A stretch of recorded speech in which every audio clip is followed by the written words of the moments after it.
Most buyers don't lose houses because they weren't qualified, and they don't lose them because they weren't smart enough. They lose houses because they were scared, and that's what I want to talk about today. Hey there! For those of you who don't know, my name is Kay, and on this channel, I give you the real keys to homeownership, so that when you buy, you do it right the first time. I work with buyers every day to help them understand their numbers, their market, and their comfort level, so that they can move forward with confidence instead of confusion. If you ever want to talk through your specific situation one-on-one, I do offer consultations. The link is always in my description. Now, let's talk about the 3 fears I see cost buyers homes all the time. Let's get into it. The first one is the fear of overpaying. If you work hard for your money, like I know you do, the thought of paying too much feels irresponsible. You don't want to look back and think, I should have waited, or that you got taken advantage of. But here's the thing that most buyers don't realize. There's a difference between overpaying and competing. Those are not the same thing. Here's an example. Say there was a home listed at $300,000 and recent similar homes sold for $305,000. Now, buyer A offers to pay $300,000 while buyer B offers to pay $304,000. Did buyer B overpay, or did they compete based on what the market already showed? I have seen plenty of buyers lose a home trying to save $3,000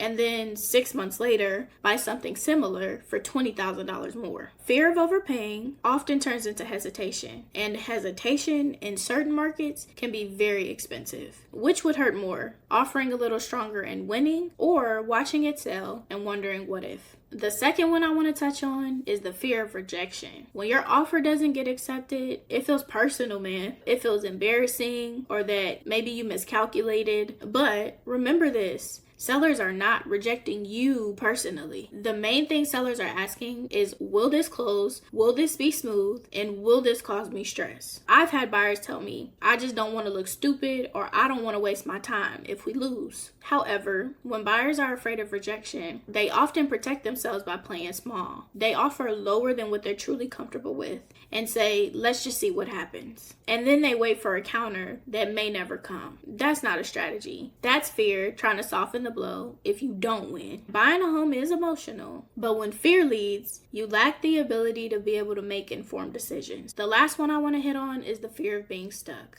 What if I regret this? What if something better comes up? What if prices drop? What if rates drop? What if I'm stuck here for years? Fear can freeze you. Option 1, keep renting. Option 2, keep waiting. Option 3, buy now. Every option has its risk. Renting has risk, waiting has risk, and buying has risk. There is no zero risk path, and there will never be one. The goal is not to eliminate risk, but to make a decision that fits your life right now. Buying a home is not about predicting the perfect market moment, but about knowing your numbers, your timeline, and your long-term plan. Your confidence doesn't come from knowing that nothing will go wrong, but about knowing that you prepared if something does. If you recognize yourself in any of those fears, I want you to listen to me. You're not behind. You're not making a mistake. It's not too late. You're human. Fear shows up because buying a home matters. We don't want to make the wrong decision for ourselves, and we definitely don't want to make the wrong decision for our families. But the solution to that is not to ignore the fear, but about getting informed and knowing your situation. When you understand your budget, what market you're buying in, and what plan makes sense for your life, those fears get quieter. Not because the risk disappears, but because you're more steady